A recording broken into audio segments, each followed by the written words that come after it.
Hello. Are we the first ones Hi. here? Yeah, you are. You even beat Kristine. Are you not guests as well? Well, we're the proprietors of We're the the gallery. gallerists. Oh, I see. Okay. For another year in LA. We run another year in LA. Oh, okay. Well, I'm up north of Toronto in Canada. Oh, cool. Yeah, I've been friends with Kristine for about 13 years, and I've never actually met her in person, if you can believe it. That's kind of cool. Yeah. It's funny. We've been friends with her for a year, and we've never met her in person. Oh, is that right? Yeah. Yeah, she's big. I met her through, I don't know if you know about her, the work that she did in Second Life. No. I don't think so. Yeah, those are old projects going back a long time, but that's where we met, it's like a virtual reality environment. And we were both creating art in there. So that's how we became friends. Well, that's great. I know she references that in her artist statement and just things she wrote about her show that you can read online. I remember reading something about Second Life, and I didn't know exactly what that was. Is that like where everyone has an avatar? Yes. Oh, okay. So I'm familiar with that, but yeah. Okay, that's interesting. And I mean, I read a magazine article. Here's Kristine now. I read a magazine article about people creating art there back in 2007. And that's why I joined up. And I met Chris about a year later. Here she is. Hi, Kristine. Hey. I was just telling them how we met in Second Life. Oh. Yep. And thanks for being here. Happy birthday. Thank you. Thank you. Oh, happy birthday. Yeah, whoop, whoop. Birthdays are fun. Yeah. I just went for a walk and had a salad and talked to my brother, and it's been a relaxing day. I saw that you and Danny, apparently, do you guys share the same birthday? No, hers is in 2 weeks. Oh, so okay. Yeah. Right. So you both go out to dinner for your birthdays normally. Yeah. Sometimes, like we found last year for her birthday, we went to Nick and Steph's in downtown LA. Really, really good steakhouse. I think it's in the bank building, one of the buildings. One year we went to the Pacific Dining Car. So we always try to go someplace different. And sometimes we'll go twice. We'll go once for her birthday and once for my birthday. Just depends on what's going on. So this year, since we couldn't go anywhere, I had thought about Lowry's, but they don't deliver. And so she was going to go pick it up. And they're like, Tam O'Shanter in Atwater Village, they use the same recipes. I guess they're like a sister restaurant. Sorry, Marianne. I know Marianne's vegan. Well, so is Kathy. Oh, not by choice, by disease. I eat fish, and then the rest is vegan. Yeah. I didn't realize, I didn't know you were discussing meat even, so. Oh. I love steak, actually. Yeah, but Danny got prime rib from Tam O'Shanter. How was that? Was that good? It was delicious. Did you see it? It was huge. Yeah, they're like horseradish. You got to have the horseradish cream with it. It's like, yum. I'm vegan-esque. I eat mostly everything she does, and then occasionally I have like a little chicken or something, but that's pretty much it. Yeah. Or a burger. But I mean, the burgers have been like the Beyond burgers. Yeah, but you sneak and have a burger when you're hungover. Oh yeah, like if I'm hungover, I have a go-to. It's the what is it? The grilled sourdough Jack, curly fries, and a Dr. Pepper from Jack in the Box, which I never drink Dr. Pepper other than if I'm hungover for some weird reason. Funny. Hey, Carol. But now that I'm celebrating dry January, I'm not drinking. So. Oh, I have alcohol beverages. Happy birthday to you. Aw, thank you, Carol. You young thing, you. I know. Looks like Jennifer's just hanging in there by the skin of her teeth there. There we go. Look at that. Wow, look at this. We're still plenty early and we Yeah. have lots of people there. Okay. Yeah. How's everybody doing? Handling the hey Serena. I'm vaccinated Yay. at least once. Yeah, we are too. Yeah, we have too. That's great. Yeah, it was easy actually. So where did you What did go you- and get vaccinated? I went to through something called My Turn. If you sign up with My Turn, they email you and tell you there's an appointment available, and then I ended up at Northridge in a car okay. for a short while, and everybody was charming and funny and got the vaccine, and that's it. And now I have to wait to get the time for the date that I was given for the second. It went very effortlessly, but My Turn is the way it worked, because I had another appointment at Dodger Stadium. This was much easier. Oh, good. So tell anybody My Turn. Yeah. And is it an app, or do you know how to find it? You just put it in as My Turn, and it shows up. I put in the address bar, and it showed up COVID appointments. Oh, okay. Oh, yeah. I put in My Turn vaccine and it came up. Yeah. Oh, I did sign up for this one. And they Okay. do connect you. They Yeah. do come back to you. I was shocked. I never expected to hear. Yeah. I'm sure. I mean, I'm in that range where I figured it would be a while. Virginia. Right. Well, I'm an old broad, so I got it. That's the Yeah. perk of being an old broad. I do like it asked It for has to be any, some. it did ask for any whatchamacallit, like any, what are they? Sounds like I know. category of. Like underlying conditions. Oh, you know, right. Yeah, and it did have obesity, which I do have that. So Yes. you know, that may push me a little closer. But the good news is thank you. they do get back to you. So Yeah, that's great. I was shocked. Oh, good. Yeah, we did ours as a drive-through at Dodger Stadium, and it went pretty well. That's what I was going to do. Yeah. Yeah, super easy. And we got the Moderna. I don't know if you know, you would have to know what you got because you have to get that again. Yeah. I got the other. Pfizer. Oh, okay, the Pfizer. Pfizer. Yeah. But I was signed up for Dodger Stadium. In fact, I tried to cancel it and I waited 3/4 of an hour and nobody got on the phone. So I went, okay, I was a good girl. I tried. Important thing is just getting the vaccine, however you can, wherever you can. Yeah, but I felt guilty. I felt like maybe it's the spot for somebody that could have been there, you know. You know what? We got there early because we went, we went online. I was watching the news at noon and they said, you know, if you're 65 or older, you can get your vaccine. So we went online and everything was booked for a long time. And then all of a sudden it's like, you can come right now. And we just, Wow. Oh, wow. That's there early. different. and they're just like, if you're here, just get in line. They didn't care about what time your appointment really Oh, was. wow. That's They were different. super cool. Like we were 40 minutes early, you know, and they're just like, as long as you have your thing, just get in line, get your shot and go. Amazing. they were That just was really- wonderful. And Crazy. Wonderful. Whoops. But who knows? Hey, Kristine. hey, Happy birthday. thank you. Oh, I'm frozen again. Yeah, I got to get a new Did one. anything, I've been kind of frozen, Carol. We can did do anything, did anything come at the post office today or not yet? No, not yet. Damn, I sent it Monday. Oh, well, It's going slow. going slow. Got to be patient. Yeah, when can we get that DeJoy guy out of the post office? I know. I think he's still there. Yeah.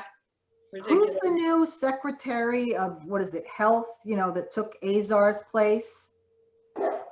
Well, they're still trying to pass him, but Oh, all right, yeah.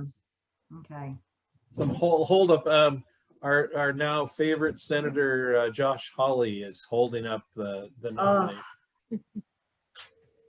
It is, Do you want what's going on is so disturbing. It's just Yeah. hard to fathom, the whole thing. It really, really is. I don't know. Deep It's reaching depressing. tendrils, you know? But So- thank God we at least have a decent president now. Yeah. Even I'm good Marianne with and boring. I'm Yeah. good with boring. I am too. I agree. even Just policy Marianne and debates. That's fine. Yeah, exactly. Yeah. Hey, how about up there in Canada? What do you guys think of what's the craziness of what's going on below you there? Oh, Kristine keeps saying, come visit me, and I said, not until you get a better president. So now I have to come. Now you can Probably, come. and I'm obligated now to come to LA. Yes. Marianne, do it. where in Canada are you? Megan. I'm about 100 miles north of Toronto. The community is Yes. called Collingwood. We're on the southern tip of Georgian Bay. Okay. Yeah. Megan just skated in to Yeah.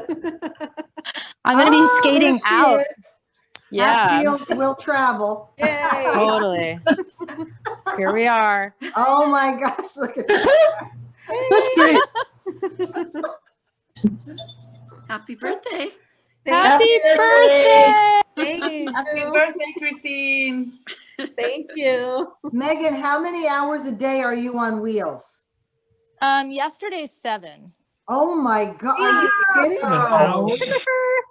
So I made some cookies while I was chatting with a friend. So I was just doing like little footwork in the kitchen. I didn't go outside yesterday. It was too wet. Yes, yeah. Right, You're yeah. a little rusted out. Yeah, you don't want that. That's a mess to clean up. That'll slow you down. Totally. Yeah. Well, I saw the cat had some fun. Yeah, she's asleep right now, but otherwise I would like just roll up the chair to her and she, meows at me and then she jumps into the chair. And I do that to her all the time and she just doesn't jump down. She could. She's adorable. Hey, everybody signing in. I just saw this event thing today. I was like, isn't Chris doing something? She must be doing something. Not me paying attention. I don't even know what day it is anymore. I'm like, It's your birthday. oh, It's your birthday. Yeah, I'm that. saying it. Yep, I have one more year and then I'm going to be, oh wait, 2 more years. Two. And I then come you're going to be what? Sure, so I'm the 5-0. I totally don't feel it though. I mean, I still feel like I'm in my 30s. Yes. I wish I could like, yeah. get around like I'm in my 30s, but But this is not a big one, right, Kristine? Not a big birthday? no, 48. Okay. Oh, you're still a baby. Yeah, she is. She's young. Child. I love it. Under 50 is a child. Yes. Yes, Yeah. It is. it is. And it's funny, my mom isn't here, so I can say, no, when my mom was this age, I thought she was old. Yeah. That's true. Yeah. I've been thinking about that a lot. Now at that age where I remember mom at, that age and like comparing myself to her at that age. And she was so mature. She had everything together. Well, and because my mom had me when she was 18. So Oh, I was wow. 30. She was I was young. 30 when she was this age. Mm. So it's like when you start thinking about that, Yeah. I remember when I was 30. I mean, yeah. Yeah. Don't we all? Yeah. Good old days. Yeah. Thank you, Adiola.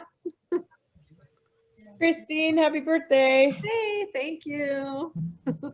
Well, we still have Kristine? people joining, so I just wanted to give a little overview of the agenda. We kind of have this sort of chit chat, hey, hi, everybody. And then at about 10 after, that's 5 more minutes, maybe sooner, we're going to do a quick little, well, I say quick, there's 108 slides, but we're going to go through those fast. A brief history of another year in LA. So you have a sense of what we've done with our gallery over the years. This is our 17th year, shockingly. Oh. And I see one artist on here whose work you'll see multiple times. There's Robin Hill. She's that woman with the pink background there. Robin's had multiple shows with our gallery. So we're going to do that, and then we're going to kind of turn it over to, not kind of, we're going to turn it over to Kristine, the birthday girl, and let her talk about her work and the work that she has in her new show.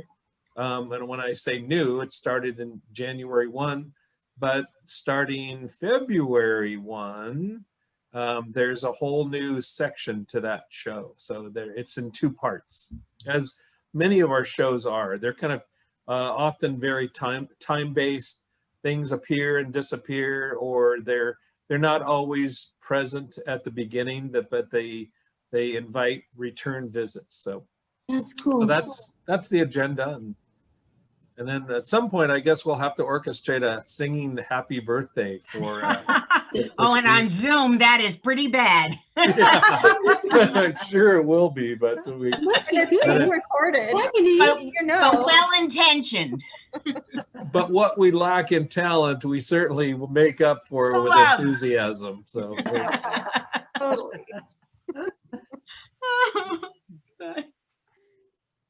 So how's everybody doing? Handling we the have people pandemic? over on this side too. Okay. Oh my God! Oh my look at goodness. this! Oh my God! It Got keeps a to walk audience more. here, Kristine. Wow! It just keeps. 31 people. It's a beautiful day today, Kristine, for your birthday. It's like It the most is. glorious day. Danny and I went walking just a bit ago, and it's beautiful out. Yeah. Oh Snow in the man, if you can see, yeah, I was just gonna say that if you can see the mountains, it's glorious. Yeah. Yeah, Are you it riding is. a bike, Megan? No, I'm on roller skates. She's a skater. There we go. There they are. Oh, wow. Her travel Megan. tour. How many days, Megan? I 136 today. Wow. The I did skip 365-day challenge. I skipped 5 days over Christmas because we were in San Diego. So I don't know if that's cheating, but I did it. No, it's not cheating. Megan, Danny was this close to getting me skates for my birthday. Yes. No. I told her no. No. Oh, they're so great. I want them, but not yet. I'm like, I fall and break my neck. You've got the That's perfect so much floors easier for than it. ice skating. I do have the perfect floors for it. That is Yeah, but Kristine, my skates just arrived. You So bought you're gonna be inspired. You bought skates. I did buy skates. You didn't tell me you were buying them. Well, I only saw it because I finally saw some my size on sale and I just jumped at it. Well done, because it's hard to get skates right now. Did you get I light up know. wheels? Did anybody get light up wheels on their skates? I do. Oh, Megan does everything. and Kristine, happy birthday! And Thank you. and there's this fun little gadget called a skate mate. So if you want to get your skates and kind of get your bearings, you can skate with a skate mate, and it like helps helps you get your balance. Yeah, Is you that can like make a one out of- walker for somebody with skates? Yeah, it's like a walker. Well, Mhm. it's a skate mate. No. Ice skater. Yeah. They're made of like Use a PVC, chair. Mm-hmm. Oh, okay. I know what you're talking about. and then you can put like I guess you can put wheels at the bottom or tennis balls like a real walker. Yeah, that sounds like a walker to me. Nice. I'm like, It yeah, glides that's along what with I you. need. It stops you from moving, though. Well, So good to see everybody. Hey, Lauren. Hey, happy birthday. Thank You you. may there is a little arrow. You may have to go to the other side too to see more people, because you've got, I don't know how many, 50 or something. I have mine set up to see 49 at a time. Oh, there you go. Do that. Yeah, it's in like, if you go to like intozoom.com, it's in your account. Like there's a button for it. The squares are a little smaller, but it makes it really nice. So how many are you seeing then? 49 and then 34. 34. Okay. Yeah. There you go. Look a little. Well, I got on late, so I'm probably not visible, but it's Dale, and I just want to say happy birthday, Kristine. I see you, Dale. Thank you. Okay, so I'm going to go ahead and start the PowerPoint here.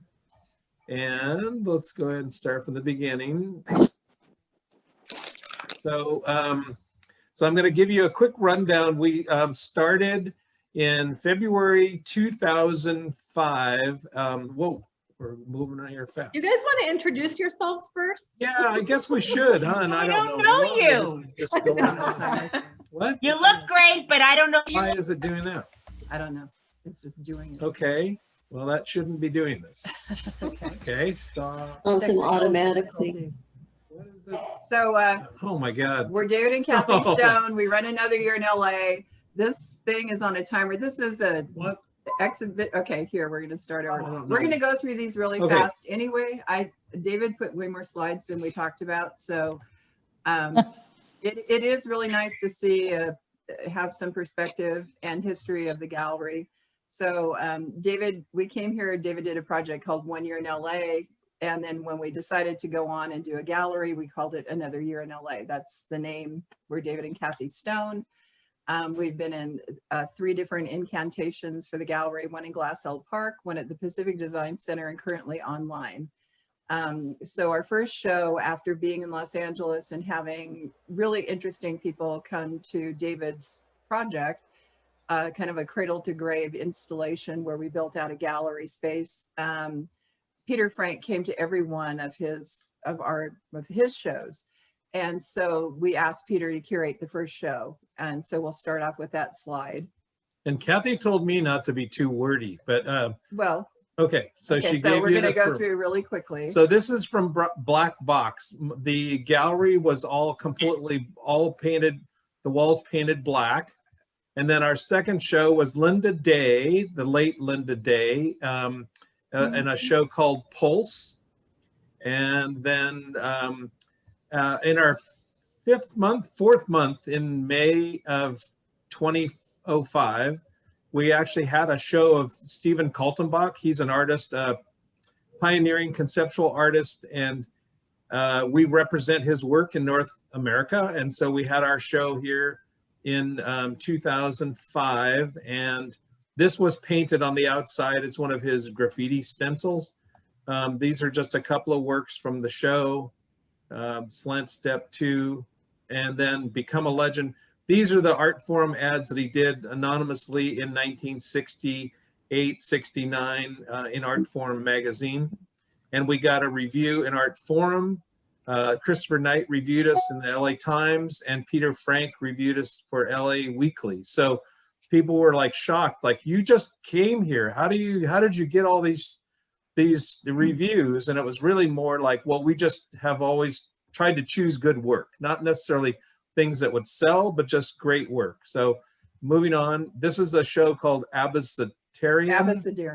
So Abecedarian, and it's by Joe Amrine. He's the proprietor and founder of Pierogi Gallery in New York. And these are all, every one of these shelves is painted on, and then the light source causes the shadows from the glass shelves to project onto the wall. So you can notice some of those actually go from pane to pane, and he painted it that way. So this was from Eric Doringer. Eric Doringer is an appropriation artist, and this was his first show in Los Angeles, first solo show in Los Angeles. This is from a show of Richard Haley. Richard Haley is another artist we show a lot. And you'll see other shows of his in here. And all of these shows are documented on our website, Another Year in LA. So even though we're going through this quickly, you can always look at the work later if you want. This is an artist from Copenhagen, Christian von Hornsleth, and he painted his name on the outside of the building. That was our record pressing plant for Capitol Records in the early days, and it's on San Fernando Road. And we did this without asking permission from the owner, who was not happy once it was done, but we painted it out afterwards, so it was all worked out fine. But it was called My Collectors Are Richer Than Yours. And he's a provocateur for sure, but he's really quite a character. And this is Stephen Fleming. These are all ceramic, and I'll show you, you'll see a close-up here.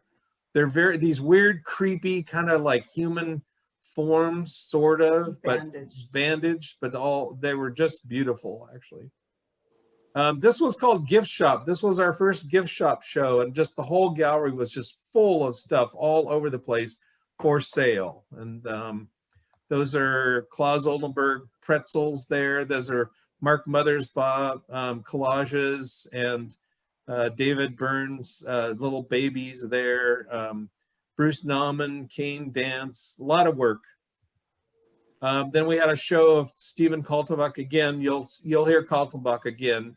These are room alterations that he designed in 1967, and the first one was built at the San Francisco Museum of Modern Art in 1968, I believe, 67 maybe. It was this peaked floor, and then he also had one room cube at the Whitney Museum in 1969. So we had models built of these room constructions for the exhibition, and we printed off the blueprints, and the last place that did blueprints here in LA. This is from a show called LOL. It's Marta Edmiston. She's a Brooklyn artist. And this is, you'll notice those little pictures on the side there. There's some close-ups here. These are, it's called Pink Pussy Panties. And it was a whole project she did on the internet where men would send her $25 and thinking they were getting a picture of a girl wearing these panties, but they were in fact a mannequin legs that she positioned just very provocatively. And so they got pictures of these panties on mannequin legs thinking they were on girls. So that was a great show. And then they all wrote letters, and they were on the wall, and they like, the stinkier the better, you know. It's like they're these really great letters, and everyone who came to the gallery acted embarrassed that they were reading these intimate letters, you know, like it was really a great show. Great meaning gross. Yeah, and then this is a show of Brian Dewan. He's an artist from Brooklyn, and he and his cousin Leon make these instruments. These instruments there on the blue walls are all like electronic instruments that we actually had a concert then at the Steve Allen Theater in Hollywood of them playing those instruments, which was a great night. This is an artist named Barbara Zucker. She's a very famous feminist artist from New York, and she had this wallpaper made, and her work focuses on like the lines around women's face as they age. So that's like lines around an eye. I don't know if you want to contribute at all to this. Yeah, Barbara's a really well-known artist, and her work is really outstanding. One of the great things is she had an aunt who always wanted to make it as a musician, and she played this tape of her aunt during the show. So you would hear this music and see these pieces that were just phenomenally beautiful in this environment that she created in our gallery. Really wonderful. You can do a walkthrough of any of these shows. You can see all the pieces and all the incarnations. So it's about, the piece on the left is a tit job before and after, a nose job. The piece on the floor in the front is a 2-year-old baby.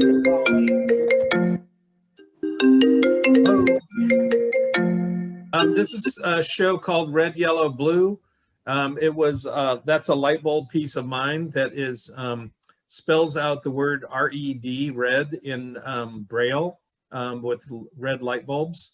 And then the yellow paintings by David White are just these weird, creepy, oddly surreal paintings. And then the blue monitor there, it's a DVD by Eric Doringer, and it's actually a DVD running, but it replicates the blue from a monitor when it's not showing anything. But that was actually a DVD running to make that blue. This show, Common Ground, was Robert Nelson. He's a very famous, or was a very famous underground filmmaker. And he was a mentor of mine. And we had this show of his photographs where he did these all in 35mm film. And everything you're seeing was all done in the camera, not anything on Photoshop. And then this was our gallery lobby, and this night where he's showing right here, he actually showed footage from a new movie he was working on and it featured a soundtrack by Steve Reich, who and it had never been heard before. Steve Reich gave it to him just for Bob to make a movie. So it was an amazing kind of moment where everybody heard this music that had never been heard before and then saw his film. Oops, let's see. Has he passed away? Yes, yeah, he did. He died of cancer a few years ago.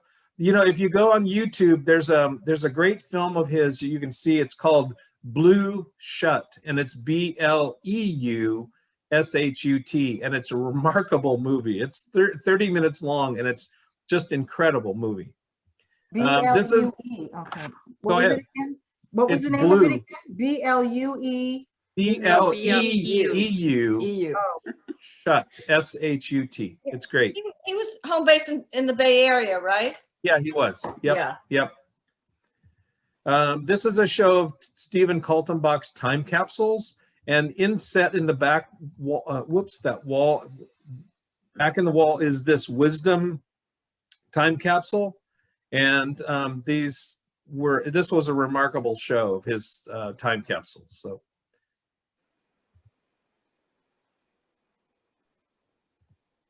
Again, another show of Richard Haley. He makes these very odd objects, and that gold thing on the floor there's a close-up. That was actually flour that he then put in a box that kept it square, and then pressed that text into it and then spray painted it gold. So it was all just flour. Oops, let's see, here we go. Here's a show of fallen fruit. They had a show simultaneously at Lace and at our gallery at the same time. And they had all these products like cutting boards, like what a fag. These were all phrases that were left as comments on their YouTube videos. So they took these negative comments and then repurposed them into make these products. So it was great. Let's see. Now this is now at the PDC. This was a show of Stephen Kaltenbach's work again. That's a bronze piece, like a hurricane on top of that table called Vortex. Here's Robin Hill's Snowflakes. And there's one. These are 8x8. Big giant cyanotypes. Robin, do you want to say anything about these? Sure. The images are derived from a mathematician's algorithms. He was trying to predict crystal growth in snowflakes and prove that no two flakes are alike. And so he calls them snowfakes. And I collaborated with him and got his little data visualizations, which were like postage stamps. They were so tiny, and we grew them at a super high resolution, and I made ginormous negatives. I'm just telling you how I did them, really, not why I did them, but I'm really interested in sort of the pulse between large and very small scale, the micro and the macro, and geometry and yada, yada, yada. Thank you. They're beautiful. This is the last show of Linda Day's work before she died. She actually died just after this show, and then Kathy reinstalled it for a memorial service. Yeah. These are by Joe Amrine. These are all hand painted, by the way. There's nothing. He's a sign painter by trade, or his original work was sign painting. Nancy Evans. I don't know if Nancy's on the call. Yaya Chow. Oops. Carly Fernandez.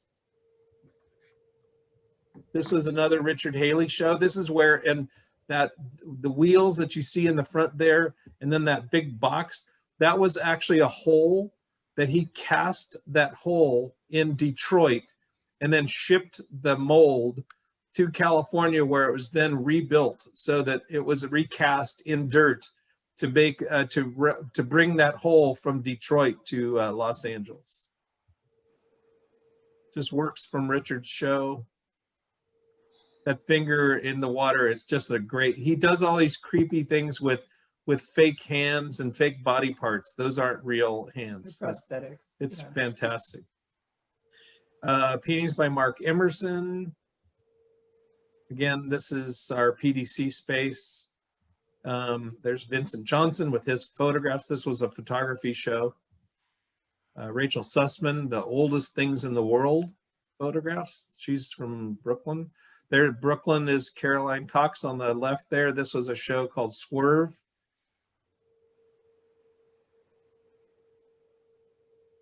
That's all fiber.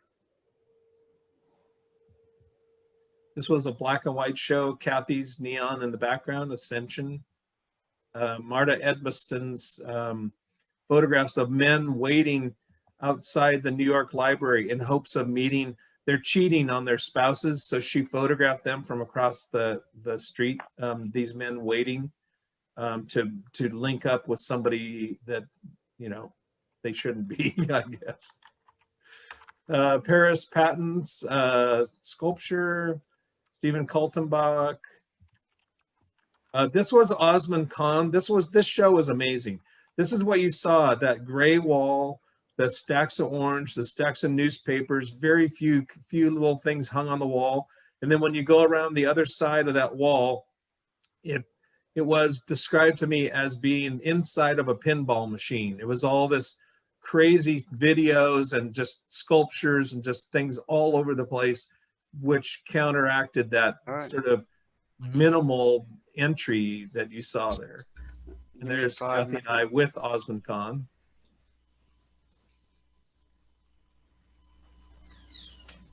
This is Colleen Sterrett's Torque. This was our last show in our PDC space, and then we went online in 2015. These are paintings by Jaren Wagstaff. This woman, like Gisela, and I can't remember her name, but she's from Germany, and we got her work as a result of one of our first calls that we've done to open to worldwide artists, like, hey, we're interested in your work, which we actually do have initiated again. So we're looking for work, and her drawings were amazing from Germany. Whoops, that's Nancy Evans again. This was Nancy Braver. This was a whole series of images that she was posting on Facebook, and I was intrigued by these, that she was having to be stuck inside motels and hotels because she has a rare disease that she couldn't be anywhere that wasn't air conditioned. So it was just her image reflecting in the window of her looking out. It's an amazing, it's haunting and beautiful at the same time. Richard Haley, Julia Cousins. This is another show with Joe Amrine where he did hand-painted people's signatures from history. Castro, lots of different people's signatures. This is a video by John Knuth where he was manipulating a white snake. This was Brian Malman did a whole series of daily performances where he encouraged people to, in this instance, try to smell your armpit without anyone seeing you. Each day there was a new one of these that appeared on our website and also in social media. This was the kind of opening image for a show of Mr. and Mrs. Exquisite Corpse. It's Andre Yee and Samantha Fields, who were married, and I encouraged them to do an Exquisite Corpse show where they would each do something and then post it, and then the other would see it, and then they would respond, but they were told never to discuss it at home. I've never gotten the final word if they really did or not, but anyway, that's a very interesting kind of interplay between the two over the couple of months that this show ran. This is from a show of Vincent Johnson's photographs. He really does captures this urban blight that's really pretty amazing. Mary Mallman, wife of Brian Mallman, did a whole show of ceramics, and it was in 3 stages where she actually worked on the work throughout the 2 months of the show. And this is one of the final results, but you saw them develop over a period of the 2 months. These are some more of those creepy paintings by David White. Puppet Prison is the name of this. Robin Hill did, oh boy, is it distributed transmissions? Is that it, Robin? No, it's dispersed transmission. Dispersed, thank you. So these were, well, go ahead and sum it up quickly what you did. So this, my need for this show was to have the online show be a kind of souvenir of an actual physical action. And so I had this very large scale project with clippings from the newspaper that had very ambiguous open-ended meanings when taken out of context.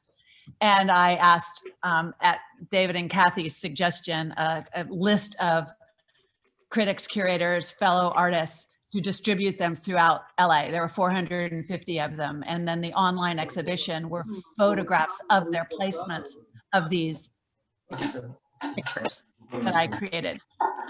This was one of Peter Frank's that he posted. All right, let's see, moving on. And Mitchell, oops.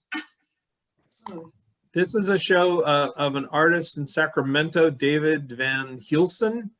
And this is a whole show. It's amazing. You're not going to believe this when you see this, because you're thinking, oh, this is like a color field painting. These were pictures that his camera took when it was in his pocket. And there's a remarkable array of these pictures, but his camera, for some weird reason, would take pictures when it was in his pocket.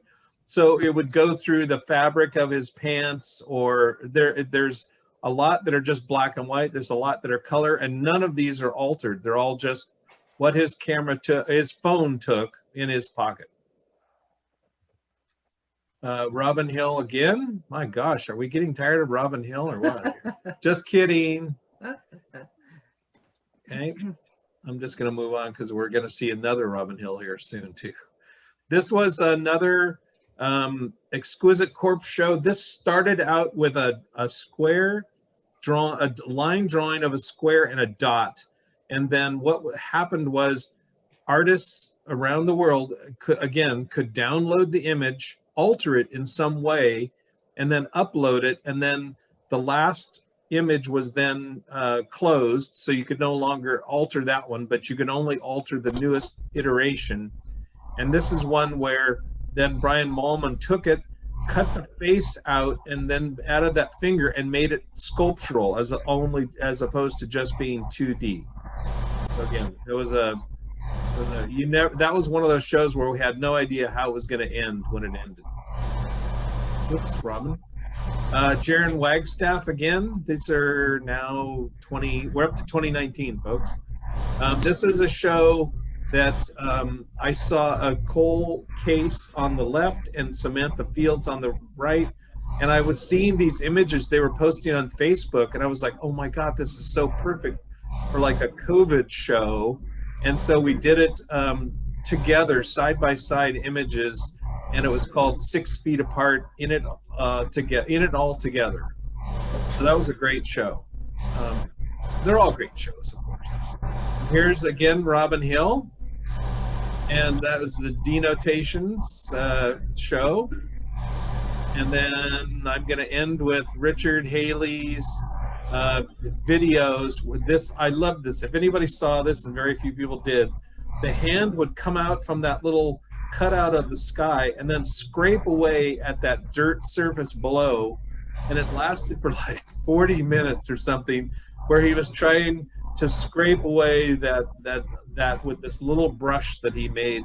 And it's actually, the brush portion is from a toothbrush. So that's it. I'm gonna, how do I stop this? Stop share. Okay, there we go. Okay, thank you for being patient. That's just a kind of a sample of what we've done it's been amazing to work with all these various artists, and I've often been intrigued to find work, especially in the online iteration of just seeing what people are posting on Facebook and Instagram. And then I've reached out to those people about shows, but we are looking for people's work now. So if you want to send us images of your work, you can send it to anotheryourinla@gmail.com. Don't flood our gallery email with it, but just to send it to our Gmail account. That'd be great. So that's kind of us. We found Kristine's work as a result of her being a part of the Quarantini Zoom happy hour. And I started looking at people's work, and I showed Kathy, and I was like, look at these. And she's like, oh my God, these are amazing. So I don't know when we offered you a show, last summer or something maybe. And so we're showing Kristine's Plus series, and we're just thrilled. And I'm going to turn it over to the birthday girl. So there you go, Kristine. Thank you. Thank you so much. And what a great, great to see all of the shows that you've done and the spaces and the types of artists that you do promote. Really wonderful. I did post in chat the call for artists with the email and address and everything, so that way everybody has it. But yeah, no, thank you everybody so much for being here. And like I said, if you're not talking, if you don't mind being on mute, because there's a lot of different sounds coming in. And can you guys give me access to share my screen? I think you can just do it automatically. No, it says host. No, I know. Where's how to do Megan? it. Okay. You go. Okay. Wait, you go here. Kathy's going to do it. You go here. I can't read it. Advanced, and then allow. Is that everyone? Do everyone? Okay. I don't have my Or just glasses on. This one here. Okay. Okay, now. So now you should be able to. Okay, cool. Let's see. So we'll shut our microphone off now. Again, thank you so much for being here. I was honored when Kathy and David invited me to a show with Another Year in LA, and we talked about it because I have a couple of different series from my Plus series, and one of the series hasn't been shown yet, and I'll show a slide at the end with the new work, but they wanted to show that work, definitely, and then my previous Plus series. But I wanted to just kind of do an overview of my work, especially my work dealing with body image and kind of where it started and kind of work that I've done with body image almost, I guess, since grad school, actually, because the first slide is from grad school. So let me see, I'll go ahead and share it.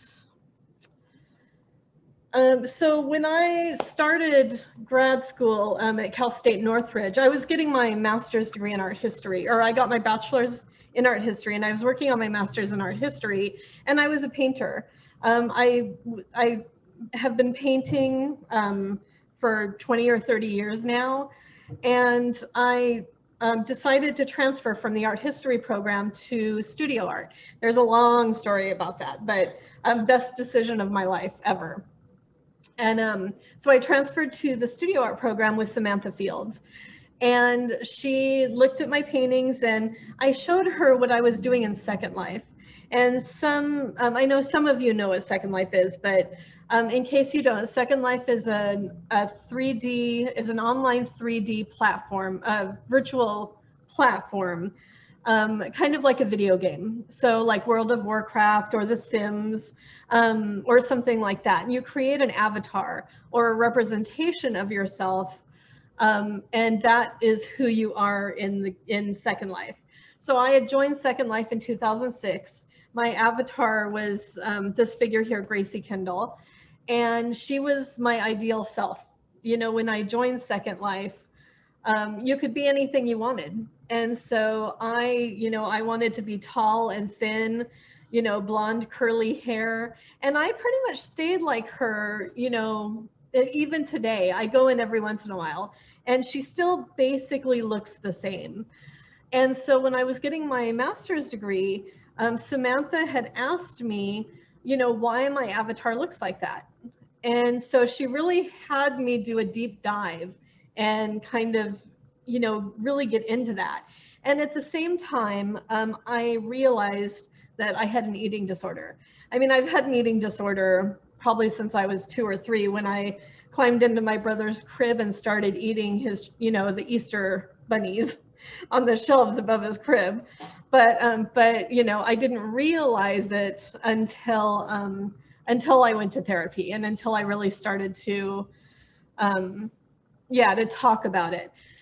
And so, along with the eating disorder, you know, I started to question, you know, why my avatar looked like this. You know, why is she tall and thin, and why did I want to be tall and thin? Because I wasn't. And so that prompted like all of this work in body image, everything I've done, you know, today, to date. So with her, while I was working on my master's degree, I did what was called the Gracie Kendall Project. And I would take photos of myself and Gracie every day. And I did it for 159 days. And I started putting them next to each other and kind of forming these conversations, even before the thought bubbles were there. And I brought them to Sam, and, you know, and we started talking about it. She's like, you know, there's this conversation going between the two of you. And I'm like, yeah, but I'm not crazy. You know, I mean, I feel like she is kind of this voice in my head. And I used to say she's like that id and ego that sit on my shoulders. And so I started to think about that. And I also started to research, you know, what is an avatar, especially in the virtual world, in the virtual, you know, platform. And I found a study that Stanford did, where they, you know, gave everybody an avatar, and the avatar would be on the treadmill. And after that, they found that the person who was running the avatar wanted to exercise. You know, and I mean, they did other studies like that, but that's kind of a generalization of what happened. And so I wanted to, for my thesis, I wanted to see if how my avatar affected me. And, you know, if, you know, like for instance, you know, whether in the clothing or, I mean, in many, many different ways. I would take photos of us exercising together, or going to art galleries together, or doing things like that. And so the first slide is actually, I don't know if somebody, oh, Ashira, do you mind muting yourself? I don't know if you can hear that. Do you guys mind muting Ashira? Okay, sweetie, is this a grown-up channel? David and Kathy, you guys can mute all. You guys can mute all, and then Kristine can unmute herself, and that you guys have control.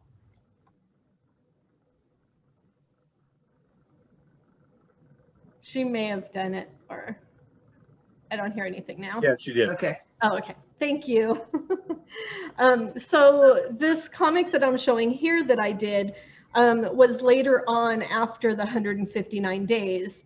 And it was just a really interesting process, kind of having these conversations with my avatar. She became my cheerleader. She, you know, like I said, she was that id and ego. She, you know, she challenged me. And like this comic was when I shaved my head, and I shaved my head in a performance. So you can kind of see here, there was an audience of about 40 or 50 people, and it was here at the brewery that I did it. Nobody knew I was going to shave my head. And I did it to talk about identity, and to talk about how we're not defined by our physical attributes. And I almost grew my hair out the last couple of months, and then I said, screw it, and buzzed it again. But, you know, so you can kind of see, you know, the different conversations that are taking place that are about me, about body image, you know, how I see myself, you know, in many different ways. So part of Second Life, I later on, when I was in Second Life, I decided to change my avatar because, you know, I wanted, again, to focus on body image, but I wanted to take like her quote beauty away, Gracie's beauty away, and make her a little more, I don't know, general. That's not the right word, but And so what I did was I used one of my paintings, or I used several of my paintings as a skin. And the first avatar, the thin one there, is Gracie's body. And I used one of my paintings as a skin. And that way I could go around in Second Life and not have, you know, the people there look at me based on my body, you know, and I know it's weird to think about in a virtual platform, but I took that away. So, and then what happened was I did a couple of performance art pieces within Second Life, and I had somebody create an avatar in my body shape and size. And so those are the examples here where, and then I also use my paintings as skins.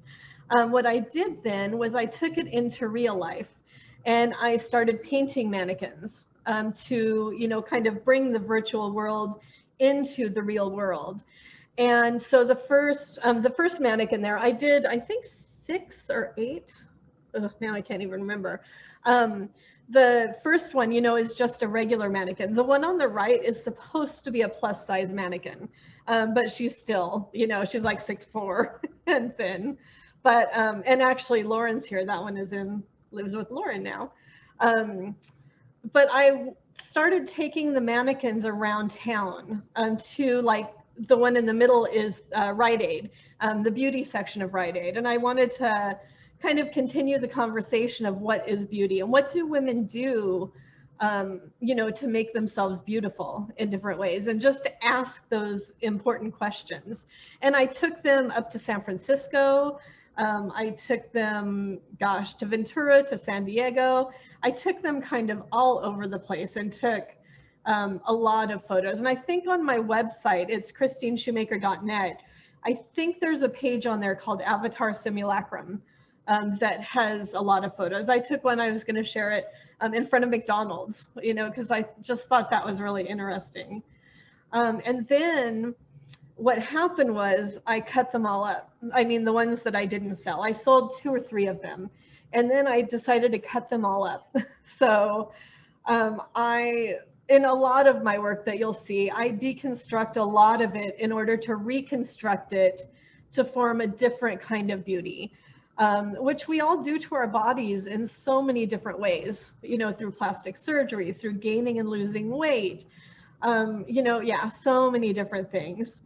And so, so you could see, like, this was an installation at Cal State Northridge that I did for an exhibition curated by Kim Abelies. And I've since actually even deconstructed this in different ways too. And it's just, that's kind of my process. I don't keep things to archive or to, I have images, but like I always end up reusing my art in different ways. You can see on the shelves, there's parts of children's furniture that I painted, like a vanity, a mirror. This was part of a Disney kitchen that, and I painted them and then I tore them apart too. I ran them over with my car. My friend Steve cut them up with, well, actually I did too. We cut them up with a couple different saws, which I couldn't even name right now. And in the installation, you could see in the detail that I put these like kind of name placements, and on the placements I put, like, every time I've kept my calendars, like my day planners, since for the last 20 years, and I would put like how much I weigh, or like my bust size, or different things when I've measured myself.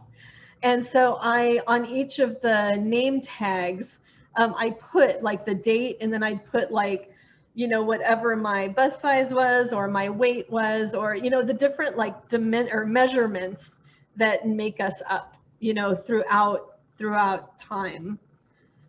And then part of, like, around the same time, well, no, for a long time, I would carry around an envelope in my calendar, like, well, in my backpack, of my skinny photos. And because, I would look back on these and kind of want to be skinny again, looking back and remembering when I was skinny. And I didn't put them all here. This is kind of a mixture of photos. But I was looking back on a lot of photos. And when I was thin, I used to wear baggy clothes. I used to, to cover up my curves, because I thought I was fat. And so I was going to do a project called I Thought I Was Fat. And I still have the photos on my computer. And in fact, it's funny, I was just thinking about it. I think, well, I don't know. Anyway, so these are some photos from before. And, you could see the first one on the top left. I was tall or well, maybe not tall because my mom's short too. But, I was like thin and I had these beautiful long legs. And I was wearing a t-shirt over my bathing suit because I thought I was fat, and the same thing like with, these big sweatshirts or, the overalls, that I was wearing just, because I didn't want to show off my curves, even though I was thinner. So what happened was I eventually one night, I was here in my studio and I was looking through those, because I normally would look through them as inspiration, to maybe try and lose weight. I was looking through them and I'm like, I need to do something with them in my art. First I was going to just like put them on the wall. And I think Cole may have come over and we talked about it too, if I remember right. But I was going to put them on my wall and, and show them somehow in an installation. But because of the way I had been cutting up a lot of my work, I'm like, I need to shred these. And so I took, I just took my, I started videotaping, got my shredder out and I started shredding the photos. And I have video showing each photo as I shredded them. And then what happened was, this was actually in 2016, around the time that Trump was elected. I don't even know I don't know. I decided I ended up shredding all of my family photos. And so the image, it shows all of my family photos, including negatives, because, before we went digital, I used to take my photos to Walmart and have them, printed. So I shredded all of my family photos and the negatives. And I made an installation called Losing Weight. And so my mom saw this posted on Facebook and she's like, Tina, didn't you have a good childhood? They call me Tina. And so we had to have a talk about it. So she was upset, but all the images do still live in the video, just not, in person anymore, except for, in the jars, in the shredded jars. But so in the, as I continue cutting up my work, these are a couple of pieces that I've done. The one on the right is called Let Me Eat Cake, which has to do with my eating disorder. Those are letters that I wrote to my mom and also journal pages that I shredded and I put in the cake, the cake stands. And this was in a show Kim Abeley's curated for Mother's Day. It's a complicated relationship, of course, like many. And the piece in the middle is made up of 42 separate paintings that were cut up into 12 by 12 inch squares. So there's probably at least 200 12 by 12 inch paintings on canvas there. And they range from, I think, 1998 to 2018. And the piece is called Ode to a Lost Love, which is about, it's about myself. I'm my lost love, learning to love myself again, learning to love myself again, basically. And then the one on the right is made up of two paintings that were 4 by 4 feet on plywood that I had cut up, and I reconstruct this differently each time, and it creates a kind of a movable isn't the right word, but a changeable sculpture that I've shown in different places. And then something else that I don't talk about very often, but the idea of beauty. When I was in grad school, I started in grad school with my paintings. And, I got, a lot of criticism, not these paintings, these are after that, but they were bright colored abstracts. And, people, or my professor said that they were too bright, they were too modern. So, I did, different things to change and evolve. And so I still use the bright colors. And one day, just like I do with everything else, I'm pretty spontaneous or impulsive, whichever word you want to use. I had to cover up the black, I had to cover up the color and take away the beauty. It all had to do with like, what is beauty? And, just that idea. So, like this was a little girl's vanity that I painted and I showed in a few shows and I painted it black. I since got rid of it, but I did the same thing with several paintings that are now gone also. So, and then so with my eating disorder, one of my binge foods was Yogurtland. So I used to save all of my Yogurtland spoons, and I had a bunch, and then I wanted more. So I actually contacted Yogurtland, and they sent me about 200 to 300 spoons. It was the coolest thing. I always say, if you want something, ask for it because you'll probably get it. So they sent me the spoons, and I didn't quite know what I was going to do with them. But one day I was in my studio and I'm like, I have to paint them. So I started dipping them in paint. And then I got some thread free from somebody. And I started like wrapping them in the thread. And I was also using, I was always thinking about how to contain my art. Like in the previous image, or the previous, let me see. Oh, in this image, I use a lot of jars. I've collected a lot of jars over time. So I was always thinking about. Kohi? Oh, Ibuki, can you go ahead and mute yourself? Oh, sorry. Okay. Sorry, my mic was on. Sorry about that. That's okay.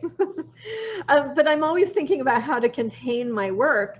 And I thought of the idea, because it has to do with food, of using vacuum storage bags, like the that you buy for like meat and that you buy for things that you put in the freezer to save. And so I started vacuum sealing the Yogurtland spoons, and I made this big installation of them. And then this isn't really something that I've shown, but I've been thinking about it lately. On Instagram, I started weighing myself and posting the pictures. I do it like once a month, once every couple of months, to talk about like that it's just a number. The numbers fluctuate all the time. And something that I've told some people, but I actually started Overeaters Anonymous 4 months ago. And I decided actually today to get rid of my scales, because it is just a number, and I'm not concerned with the number. It's about a life change and more than that. So, but this was something, that's part of my practice is, talking about these things, whether it's to help others or, well, definitely to help others, and just to keep the act, keep the conversation going about, eating disorders, weight, body image, and how we feel about ourselves. So a couple of other pieces that I've done for my call and response project. These were a couple of pieces, again, focusing on body image, focusing on me. And my work, as you can tell, is an autobiography. It's about me. It is definitely focused on me. The picture on the first picture there, the picture on the left was at my brother's wedding. I was a bridesmaid, and I had been on the Fin at that time. I don't know if you guys remember it, but it was basically speed for losing weight. And a lot of people got sick and even died from it. And I was very, very lucky, but I lost like 40 or 50 pounds. So I was thinner at that time. So I still had the dress, and I pulled the dress out of my storage unit a couple months ago. And I was like, I wonder what, what the difference is. And so for this call and response, it was perfect. I held it up against myself to see the difference. And so those are those two photos. And then, the photo on the right, kind of, self-explanatory. I am very, very, very hard on myself. I mean, like, I'm sure a lot of us are. And I need to learn to be kind to myself, and I urge everybody to be kind to yourself. So that's kind of where that comes from. And then I just wanted to show a couple pictures from Perceive Me. Most everybody knows this is one of my recent projects where I invited 60 artists to paint, draw, photograph, sculpt, and draw me nude and videotape me nude. And so these were pieces by Jane Zabo, Debbie Arlick, and Danny Dodge. And it was in an exhibition that opened last January. And just a year ago. And the idea was about perception and how we take an idea, or how is it? I always get this mixed up.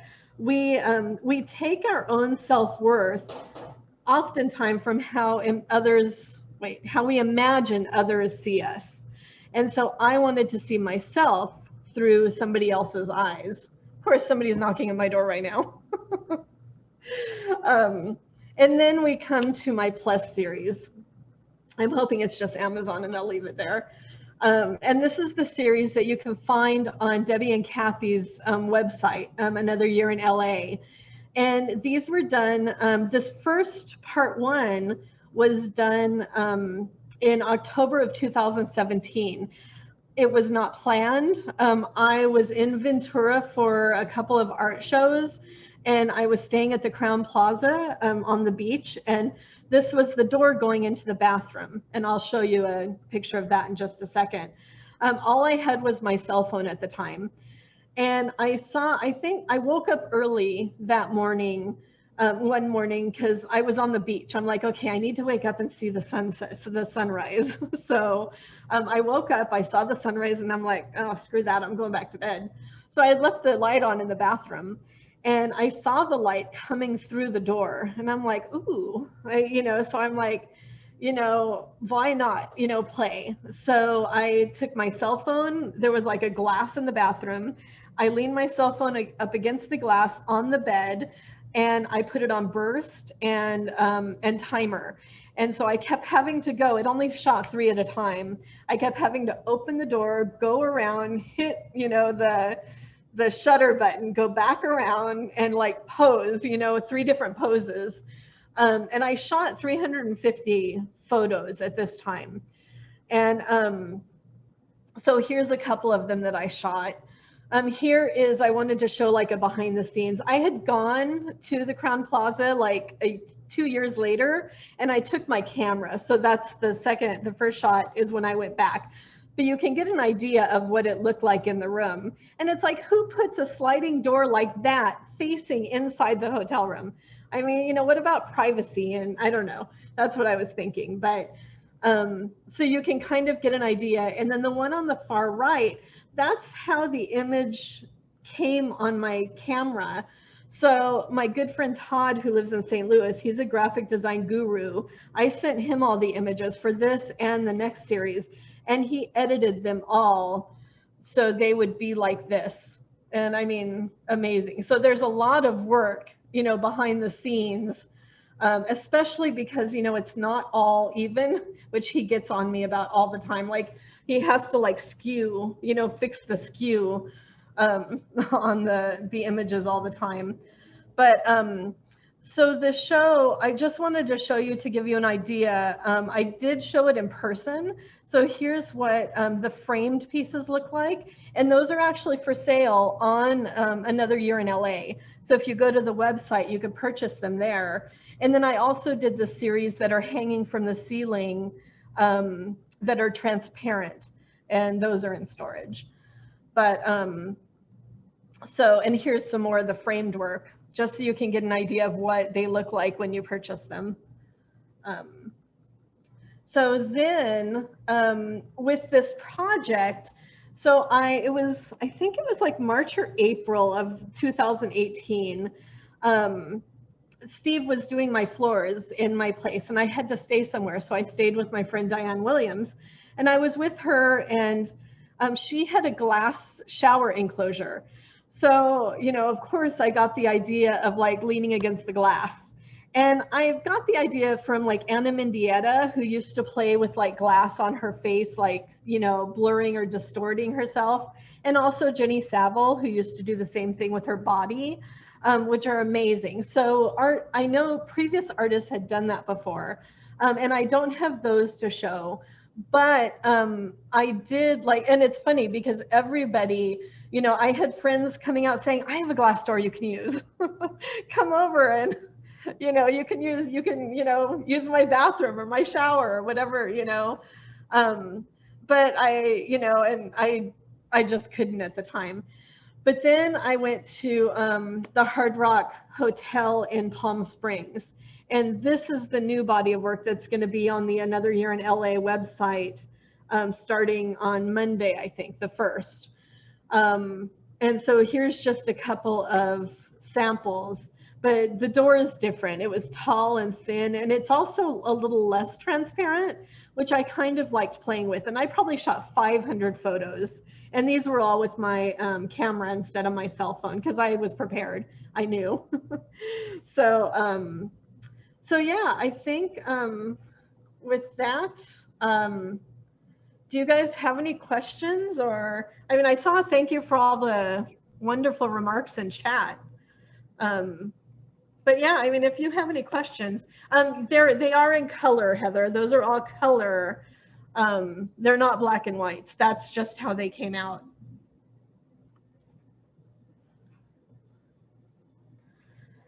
Thank you so much. Kristine, I have a question. Yeah. So obviously the kind of tour of Perceive Me got postponed, you know, because of COVID and all that. Are you going to be able, hopefully soon, when everybody's vaccinated and things are kind of hopefully normal, are you going to be able to like resume that? Or are you going to be able to take the show on the road once the conditions improve? We had it at a couple, where did we have it? In the fall and the spring, those are going to be rescheduled. It's going to be at Studio Channel Islands in August. And so as long as everything's okay, that's still planned. And then also at MOA Cedar in Lancaster in October. And then it was rescheduled Mesa Community College in San Diego. It's going to be March of 2022 during Women's History Month. Great. So, and then we'll reschedule for Coastline also. Yeah. MOA Cedar's a much smaller space. Are you going to have to edit the show down for it to fit in there? I'm planning on doing it salon style. I'm just, you know, I think because there were even like Oxnard City College where hopefully it'll be rescheduled too. It's a smaller space, but I want it to be about the impact. You know, I figured we had the show at Cal State LA where it was spread out and it was beautiful. So yeah, great. It looked really good. Yeah, thank you. It could be presented many different ways. And, you know, I think salon style, just, you know, floor to ceiling to make that huge impact. You know, I mean, that's the idea. So we'll see. No, it's good news. Good to hear it. Yeah, thank you. Thank you. Kristine, I think back on the opening night of Perceive Me, and it was like, I feel like it was like the last time we all got to be together and celebrating, and what a wonderful night it was, and how everything changed so much. Like I really look back at that night as this like historic night, you know, in this last year. So, you know, wow.